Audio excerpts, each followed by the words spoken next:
Hey, this is Matt once again. Welcome back to another video, and this is a paid request for Kyle. Thank you so much for that. And for those interested in requesting any type of videos, movie reviews, re-reviews, topics, tier lists, rankings, commentaries, reactions, whatever the case may be, feel free to send it either directly to my PayPal. I do have a CashApp as well. Links are down below, and I will get to it as soon as I possibly can. For those who sent them, thank you. I do appreciate it. And this is for An Affair to Remember from 1957. Now, to be honest, when I saw the title, before I saw the year, I thought of two things. The first thing I thought, is that a Coldplay concert? Which I know that reference will be dated pretty quick. If you know, you know. If you don't, just type in Coldplay on Google and you'll figure it out quickly. Number two, I'm like, is this a porn?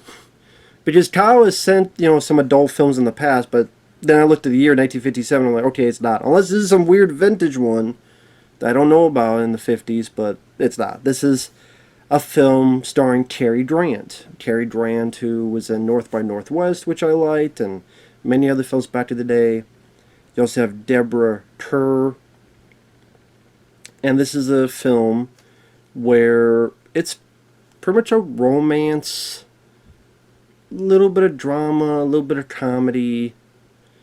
And I know people have said this, but it's kind of reminiscent of what you would see later with films like Sleepless in Seattle.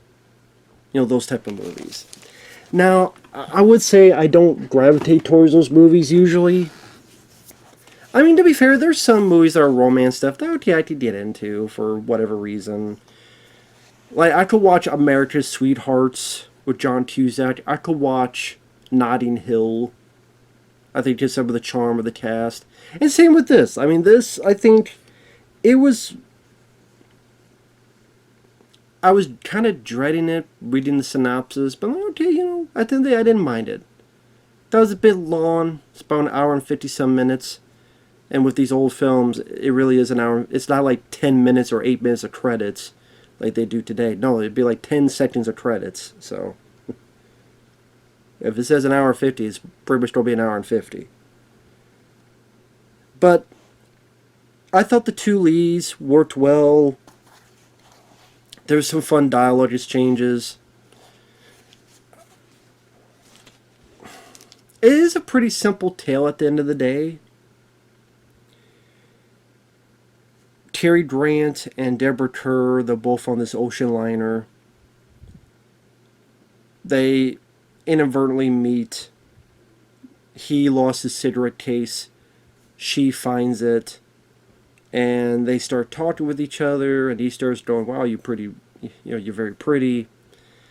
And then, they each have someone waiting for them at home. Not a wife or a husband, but a fiance or possible fiance.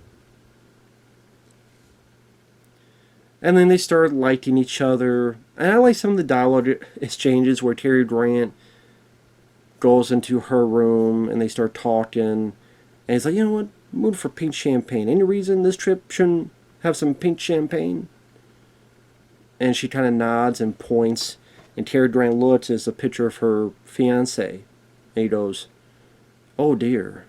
Then he goes, so you wouldn't like that? Husband? No. So he still wouldn't like it? Like, the way Cary Grant does it, like, he doesn't do it in, like, a forceful, creepy way or anything. It's kind of a sly remark, deadpan, that I thought the exchange was actually rather funny. And pretty much they inadvertently keep meeting each other. For example, there's this boy that just, like, twists himself up on this banister and stuff, and she's trying to help the kid out. Cary Grant helps the rest away. And the kid, like, he's a kid who, he seems like a kid that kind of got to, just, be natural. He didn't feel like I must act. He wasn't stiff. He wasn't wooden of a performance. It was more of just, again, natural.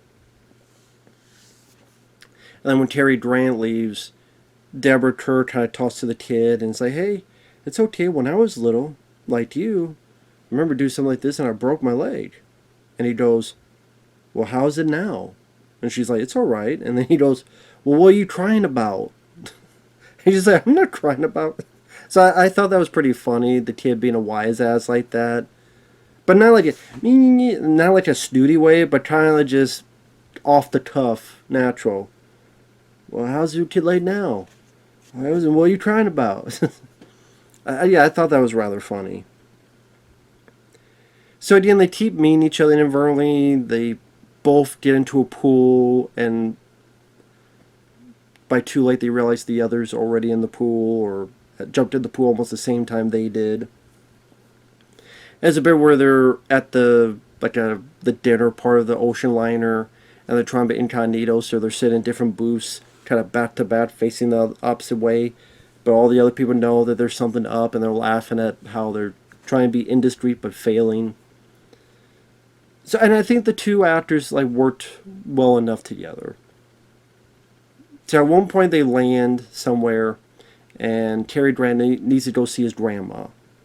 So he asks, "Hey, you want to come with me?" And she's like, "Okay." Now, by meeting Cary Grant's grandma, she enjoys her grandma's company. She learns about how Cary Grant wanted to be a painter, but throws his stuff away because he feels it's never good enough. And now he's just this playboy guy, as in, just, kind of rich. Usually will go out with women, all that stuff. But she sees a different side to him. Cary Grant, you tell, falls a bit more for her because the grandma plays the piano, and then the girl, Deborah, starts singing. You tell Cary Grant's a bit enraptured by her voice, which is really a very nice voice. That's the thing for a lot of these movies back in the day. A lot of them, not all, but a lot of them were like, you gotta put some songs in there. You gotta put some musical numbers in there. You gotta have some songs. Even like the early, like Abbott and Costello.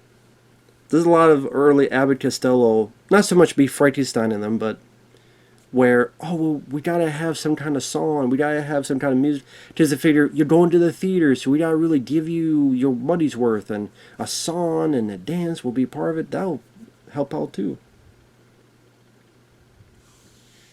In your enjoyment of the full theatrical experience. Nowadays, like, who does shit? Well, I mean, hell, there's still movies where there's dancing and shit, but they all start liking each other. They have to leave, and then they start following each other harder, even more so, until eventually, when they get back home, they go, you know what, let's wait and see what happens 6 months. If 6 months you're in a certain place in your life and you want to get further along, meet me at this time, this date on the Empire State's Building. She's like, okay. It kind of goes into what they're doing in their lives. The girl that Cary Grant's seen likes to control the situation. And then almost as soon as he gets home, there's like a damn TV news camera that wants to interview them.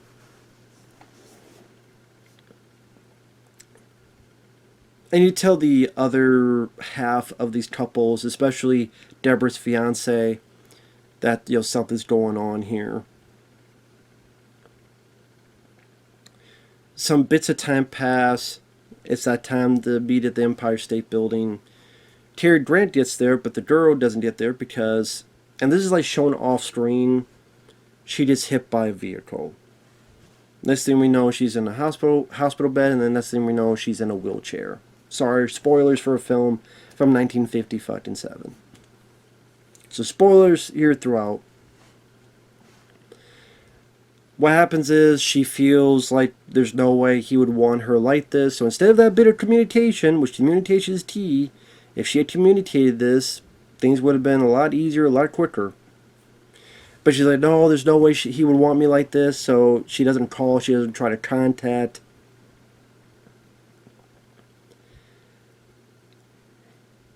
Cary Grant, he's gone down the road of, I'm going to paint more. The girl in her wheelchair, she becomes a music teacher. You have this big musical, I say musical number, but more just like the kids singing in tangents and in chorus. So like all the kids will be singing a song, and this kid has a solo part, and this kid has a solo part. Which, I mean, depending on how you like songs like that, I'm like, I don't care. One funny note is if you ever do watch that movie and watch that scene, take notice of the little girl, the smallest, the littlest, perhaps youngest girl. She's just in her own world. And it's funny when you see at least one person like that. So she'll be singing, but then she'll get like her pigtails and kind of do like this while in the middle of singing, or do this. Or they'll be in the middle of singing. She'll sing, but then she'll be the one that kind of look over, like look over here, or I mean, look, yeah, over here. Like look over here, like staring at a person, still mouthing the words, and then try to look for. Again, the others are very much adapted to look in this direction and sing. Look, this little girl is just like, I don't give a fuck. Like, okay, I don't play with my pigtails. I'm gonna sing. I'm gonna do whatever I want. So, I thought it was kind of funny. Just doing her thing.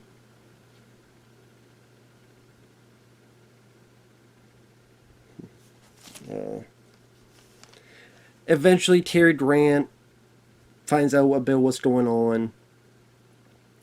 Tossed to her, and he tossed to her, and they kind of talk back and forth, and then he noticed, well, you know what, at one point, you know, at this point his grandmother has passed away.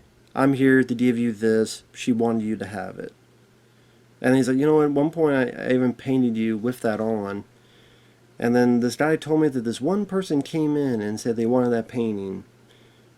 And he's like, well, she was poor, and then she was also in a... And he stops, like something dawned on him. He goes to the next room, sees the picture there, the painting, comes over and realizes what he was told was that someone in a wheelchair bought the painting. Since she's been sitting there and not moving, thus she must be the one in the wheelchair. Now, of course, a different way, this is when her twin sister, who's Psycho, comes in, stabs Cary Grant in the back. He's like, ah, goes out the window, and some goblin music plays. But it's not that kind of movie. They cry a lot. They do a little bit holding hands, you know, holding cheeks and stuff, and the movie's over. So that's what I mean. It is a fairly simple plot. There's not a whole lot of, like, there's no, like, side stories going on. You know, there's not even a whole lot of, like, strong supporting characters that go, oh, that person, as in, you know, buddies or friends. I mean, there's supporting cast, but nothing I found that interesting, honestly.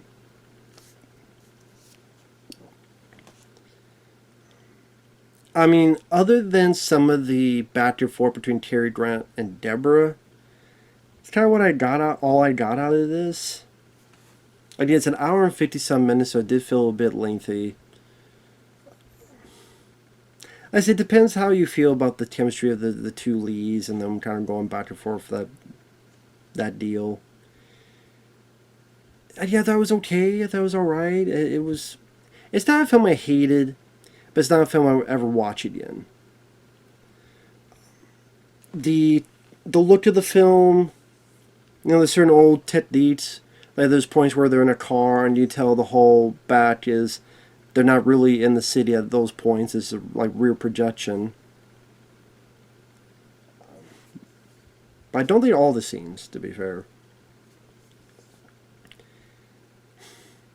I thought there was some decent bits of humor, element, and glint to Cary Grant at the beginning of the film. Really, after she gets into the car wreck, it's really just her film from then on. She's in the hospital, and she sees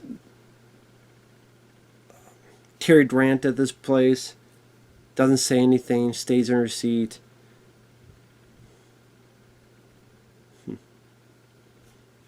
Like I said, then it was okay. It was alright. The music was there. Actually, I stopped myself because I wanted to add a little bit of from the beginning of this video where I mentioned the Coldplay thing, because maybe someone, if they see this like 2 years from now, they're going to wonder what the hell I'm talking about. So as I'm recording in 2025 in July, this company called Astronomer, the CEO, Andy Byron, him and this girl was at this Coldplay concert. Well, you have the Tis cam.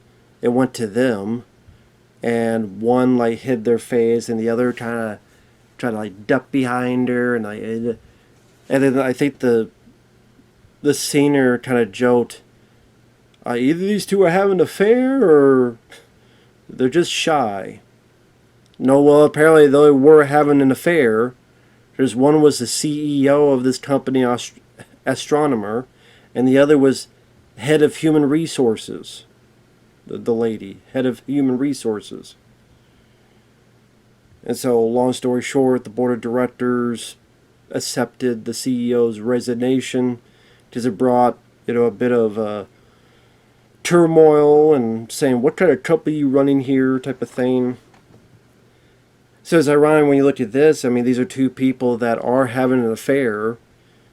Should you feel for them? Should you root for them? Should you go, yes, I'm going to stand behind these two? Even though they're, think about it. If you just heard about all these random people had these fiancés and they went on a trip and then, not anymore. Like, you would label them as the bad guys. Like, if these two characters, like, you got social media, they'd be labeled as tramps and sluts and two-faced pricks and cheaters and all that stuff. They'd be labeled the villains. And yeah, I mean, it's kind of hard to get behind two people that are, cheaters. But, they have good chemistry. They're not married. It's like girlfriends, boyfriends. It's like, well, you know what? Maybe this person is more my cup of tea. Maybe I can't go through with this because if I'm having doubts about this, then it must be pretty sincere doubts to have. It's all that jazz. Where you gotta be really sure on commitment to someone before you get married. And obviously that's why neither of them have been married yet. I think in this case, the Coldplay, it was like, I think they were married to someone else, I think. So, here is, it's trying to be more of that romantic comedy type of element. How you people feel about it today. But yeah, there were some lines of dialogue that were funny that I mentioned earlier in the video. I want to check. I know this actually got nominated for stuff. It's written by Leo McCarey, and Leo McCarey, he did Dutch Soup. Dutch Soup was the film that starred the Marx Brothers. And probably their most famous film, or at least the film I always heard referenced the most. And it was nominated for Best Cinematography, Best Costume Design, Best Score, and Best Song for 4 Oscars. Didn't win any of them.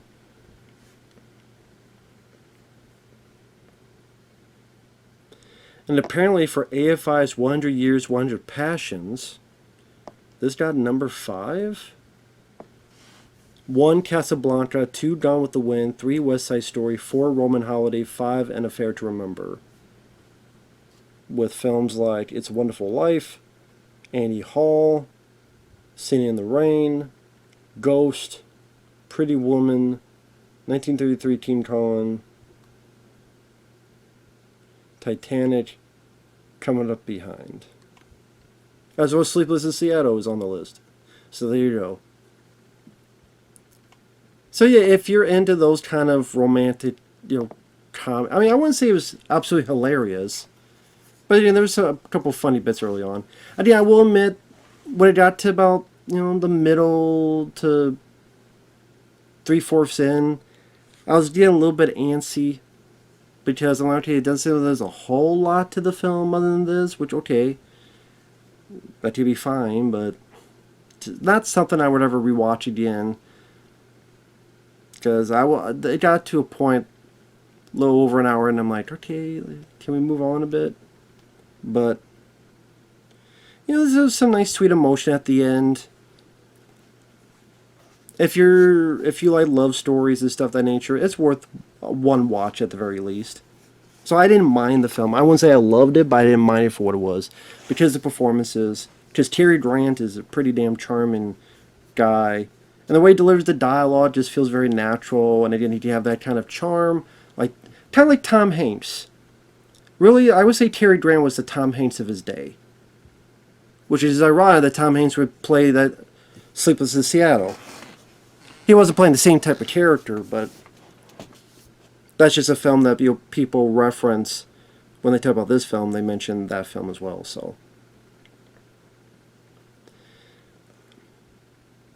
of course, almost forgot they also did that film You've Got Mail, which I mean that'd be a film that would definitely be a time warp because of was it America Online they use, which that's man. Remember when American Online was a thing? You got mail. They like to be all this shit that you would get in the mail, or you put it in and you get it, or download to your computer. Although I forget if it was like a trial or something. Anyway, now I'm want to go on YouTube and find one of those old American Online type of videos. So there you go. See, I told you sometimes I go on these weird tangents. But yeah, if you like these type of stories, and I did Cary Grant, very capable actor. Deborah Kerr did fine. I wish there were some supporting actors that really pep the... Like some of these older films have like supporting characters that are really energetic or funny and really pep up the stuff amongst the romance. I mentioned American Sweethearts. Billy Crystal. Like Billy Crystal, he was very fun in that. I forget it was like Notting Hill. There's a Reese Ifans. I think that's his name. Which I thought he was pretty good. Even Mannequin. You had Hollywood. You know? So there's other love stories I like more. The ones I mentioned, even Mannequin, Ghost. So there are love stories. Starman. There are other love stories I like more for various reasons. But I thought this was still okay. It still had some charm. Again, some nice bits of dialogue. Again, the middle was a bit sluggish, but I didn't mind the beginning and ending of the movie. Again, the ending maybe viewed as a bit over sentimental for people, but I still thought it was sweet. And yeah, take that for what you will. Thanks for watching. Thanks once again, Kyle. Take care, and we'll see you guys later. Bye-bye for now. And don't go to Coldplay concerts just because of the music. But don't have affairs either. But don't go to Coldplay concerts. I'll be honest, I can't remember. I can't think of a damn Coldplay song. There might be songs of theirs I like, but I can't even fucking remember a Coldplay song to save my life. There you go. Sponsored by Coldplay. Get a cold. Play with yourself. Don't watch Coldplay concert. Anyway. Get a cold. Play with yourself. Don't listen to Coldplay. I don't know. Later.